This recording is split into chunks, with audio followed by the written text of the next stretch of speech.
Hola, en este video voy a hablar acerca de la prevención de los problemas de salud en el adulto mayor. Este tema es como una conclusión de los temas que hasta este momento se han venido hablando. ¿Por qué? Porque así como mencionaba en varios videos anteriores que parte de, por ejemplo, mejorar la alimentación, el ejercicio físico, la movilización, en cierto punto resultan también a la vez formas de prevenir que existan problemas de salud o bien que esos problemas de salud que ya existen se agraven, ¿no? Porque no se les dan los cuidados necesarios. Entonces, este tema es importante conocerlo y sobre todo tener en cuenta que la prevención no solamente existe antes de que la enfermedad o el padecimiento ya esté presente, no, sino la prevención se puede dar en diversos momentos y es importante llevar a cabo las acciones pertinentes para precisamente que el objetivo de esta se pueda cumplir, que es precisamente pues evitar o que la enfermedad se presente o bien que ésta avance a estadios mucho más graves.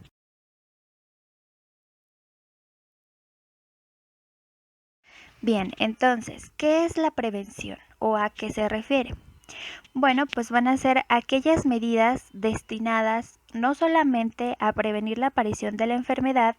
tales como la reducción de factores de riesgo, sino también a detener su avance y atenuar sus consecuencias una vez que ya está establecida. Entonces, como yo ya les mencionaba, la prevención, como a lo mejor se suele creer, no solamente va a ser enfocada a llevar a cabo las acciones pertinentes para que cierta enfermedad no aparezca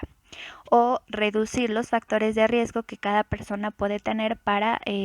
padecer dicha afectación, sino también detener su avance si es que ya está presente y con ello que las consecuencias que a lo mejor están previstas para el futuro se retrasen o que no afecten de manera tan importante la vida o el bienestar de la persona. En el caso de las personas mayores, ya sea con algún tipo de enfermedad crónica mínima o nula, así como con enfermedades ya establecidas que no son curables pero que sí pueden ser tratables, se benefician con estas medidas de prevención. Y estas actividades o medidas deben tener en cuenta no solamente el riesgo que tiene la persona para padecer la enfermedad o la afectación, sino también la alteración de la función o de las funciones que va a producir la aparición de dicha enfermedad y qué condiciones son más frecuentes que aparezcan en esta etapa de la vida que deterioran de manera importante tanto su estado de salud como por ejemplo, a hacerlos más propensos a la fragilidad, a las caídas y a diversas complicaciones de otra índole. Entonces, tomar en cuenta por qué es importante llevar a cabo esta prevención y qué beneficios va a traer consigo en las diferentes esferas de su vida y sobre todo qué cosas se pueden evitar que a la larga o al momento de aparecer pueden afectar de manera importante la vida de la persona.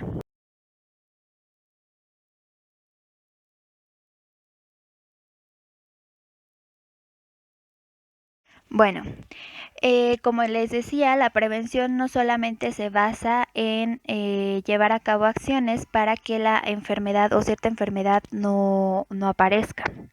sino que va a haber diferentes tipos de enfermedad, de prevenciones más bien. La primera de ellas es la prevención primaria. Esta va a intentar detener la enfermedad antes de que se establezca a través de la reducción o la eliminación de los factores de riesgo, que es la que comúnmente se conoce o que esta definición es la que más se asocia a lo que se refiere a la prevención en sí. Y bueno, esta se va a llevar a cabo por medio de la quimioprevención y la vacunación. La quimioprevención, ¿a qué se refiere? Bueno, pues al consumo de ciertos medicamentos que pueden retrasar la aparición de cierta enfermedad cuando a lo mejor la persona tiene cierta predisposición a padecerla. Entonces, un tratamiento antes de que se establezca puede reducir que puede reducir la probabilidad de que realmente la persona pueda llegar a padecerlo. Y bueno, la vacunación se basa más que nada a lo mejor en enfermedades o padecimientos que son más venéreos y que pues con esta acción se evita que puedan llegarse a padecer, o bien que al momento de padecerlas las consecuencias no sean tan importantes.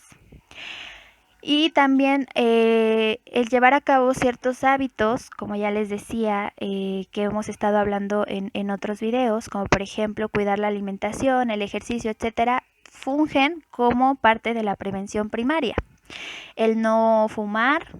el mantener un peso corporal saludable, el realizar actividad física y la disminución en el consumo de alcohol, además de una alimentación adecuada y saludable para cada persona, también pueden ser preventivas.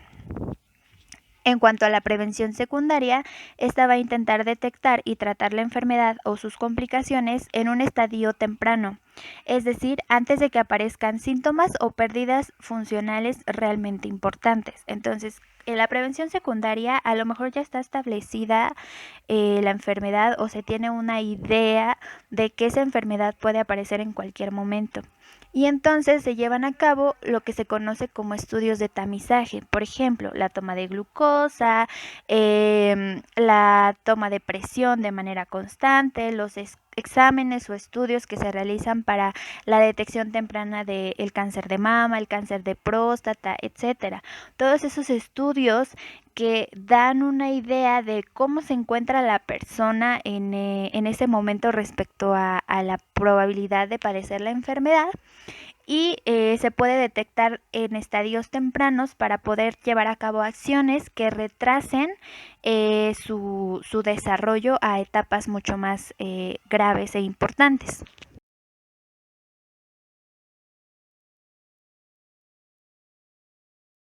En cuanto a la prevención terciaria, esta se va a aplicar a pacientes con una enfermedad sintomática preexistente, en general crónica, que va a ser adecuadamente tratada para evitar una pérdida funcional adicional. Y el tratamiento que se va a poner en práctica o las acciones que se van a llevar a cabo mejoran si se emplean guías y protocolos específicos para la enfermedad. Esta prevención se lleva a cabo cuando la enfermedad ya está más desarrollada, y lo que se hace es llevar a cabo acciones enfocadas al tratamiento de la enfermedad para que nuevamente, aunque a lo mejor ya está más avanzada, ya no siga avanzando más o las consecuencias que a lo mejor puede traer consigo no sean tan graves.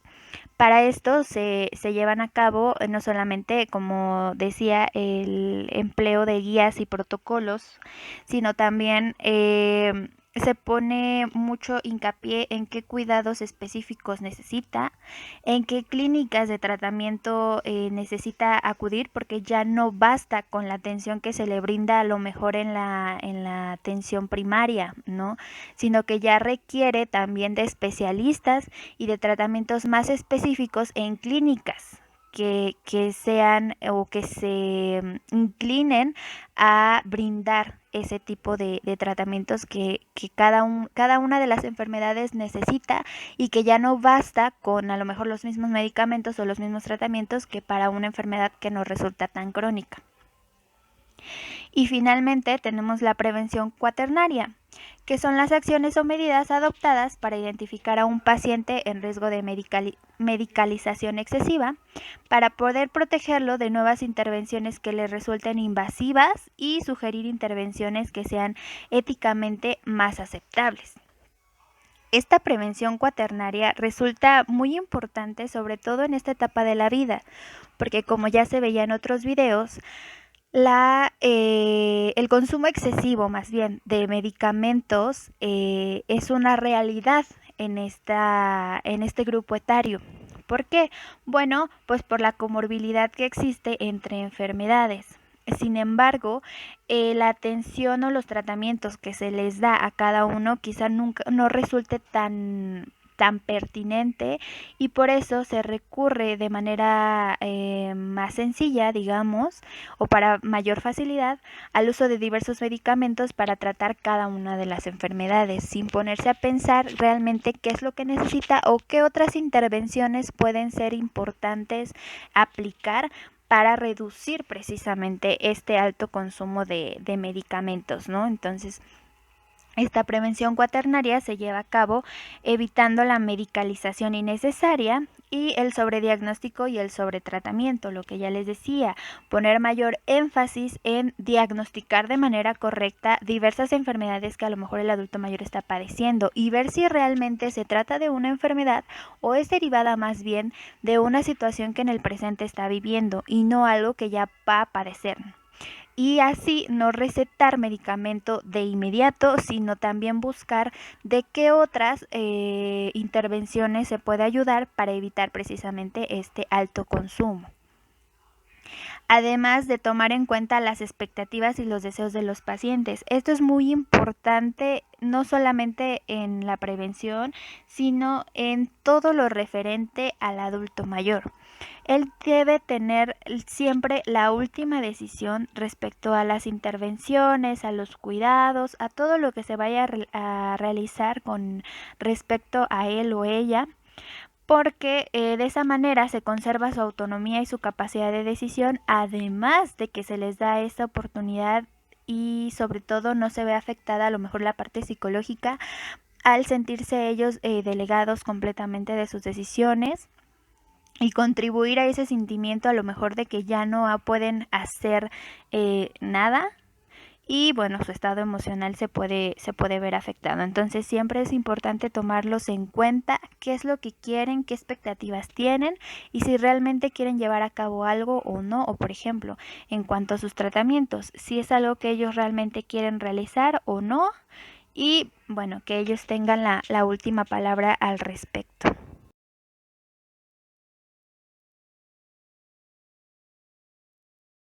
Por otro lado, la prevención puede ser abordada en diversos escenarios. Es decir, en cuanto al escenario macrosocial, este se refiere a los determinantes sociales o la sociedad en general que va a estar influyendo de manera importante en el adulto mayor. Este puede ser abordado desde políticas públicas que van a disminuir la inequidad en esta etapa de la vida donde suele haber mayor vulnerabilidad. Esto es bastante importante ya que, como también lo mencionaba en otros videos, las creencias o los estereotipos negativos que existen en torno a la vejez muchas veces son más interiorizados por la contribución que hace la sociedad o la falta de políticas públicas que aseguren el bienestar de este grupo etario. Por eso es importante trabajar incluso desde el nivel más grande o más amplio para asegurar que la atención que se le da y los cuidados que se le brindan sean lo más adecuados para cada una de las personas y que el estigma que hay respecto a esta etapa de la vida se vaya dejando de lado y se les dé la importancia que realmente merecen. También tenemos el escenario microambiental. Este va a ser relacionado a los escenarios donde los adultos mayores se van a desenvolver, por ejemplo, su localidad, su colonia, su delegación, etc. Y se puede influir a través de la concertación con gobiernos locales y otros actores de las localidades donde viven para que las acciones se lleven a cabo de manera pertinente para la prevención de diversas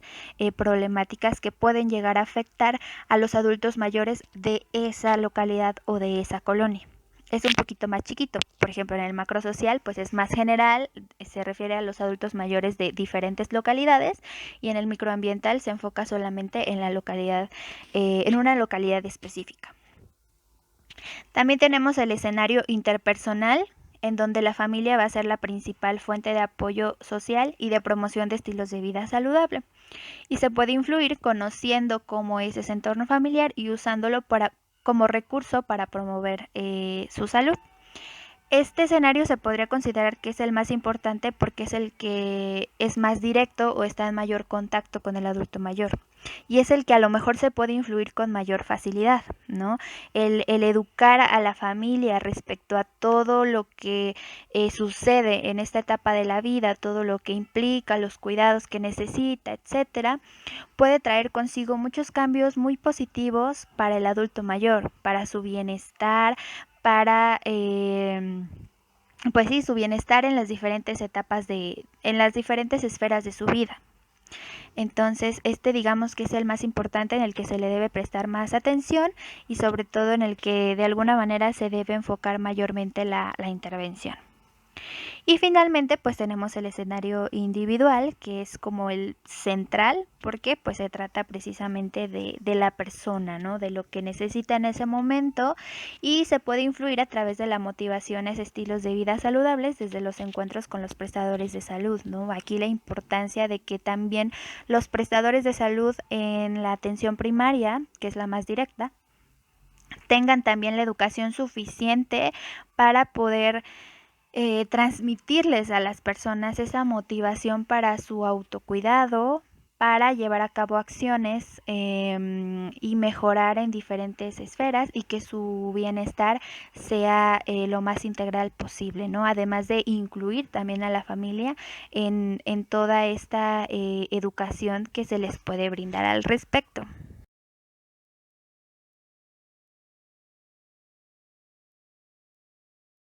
Finalmente, las personas mayores que tienen escasas o ninguna enfermedad crónica y son independientes en sus funciones se van a beneficiar mayormente de la prevención primaria y secundaria. ¿Por qué? Bueno, porque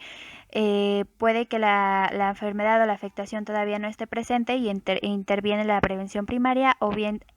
puede haber cierta predisposición para padecerla, pero se puede detectar todavía en estadios tempranos, entonces interviene la prevención secundaria, ¿no? Y en cuanto a las personas con enfermedades crónicas y que toman varios medicamentos que se venden bajo receta o deben hospitalizarse debido a exacerbaciones de su enfermedad, se benefician más de la terciaria y la cuaternaria, ¿no? Porque la terciaria ya está la enfermedad existiendo, pero se pueden tomar acciones para que no siga avanzando, que las consecuencias que a lo mejor se esperan que puede tener no sean tan graves como se podría esperar, ¿no? Y bueno, la cuaternaria, al estar tomando medicamentos debido a las ciertas enfermedades que padecen, bueno, pues se tiene el cuidado de que no sea una medicalización excesiva, sino que se tomen en cuenta otras intervenciones, a lo mejor más psicosociales, que pueden beneficiar también bastante el bienestar de la persona. Entonces, al hacer esta distinción no significa que solamente ciertas personas pueden llevar a cabo esta prevención y estas otras la otra prevención, no. Es simplemente para tener una mayor claridad de a qué se refiere cada una de estas prevenciones, tenerlas en cuenta y no hacer la generalización de que la prevención únicamente se puede llevar a cabo cuando todavía la enfermedad no existe. Y este es un error que a lo mejor ha traído consecuencias no tan gratas porque después ya no se hace más al respecto para el mejoramiento del estado de salud de cada una de las personas, precisamente porque no se conoce que hay más prevenciones, que hay más allá de simplemente evitar que la enfermedad aparezca. Entonces, conocer este tipo, que existen otros tipos de prevención, en qué espacios se pueden intervenir y sobre todo qué acciones a lo mejor se pueden llevar a cabo para esto, va a resultar muy importante y sobre todo siempre tener también la asesoría de un especialista que vaya guiando en qué acciones específicamente se pueden tomar en cuenta y siempre poniendo primero la decisión del adulto mayor con respecto a qué quiere hacer en cuanto a su salud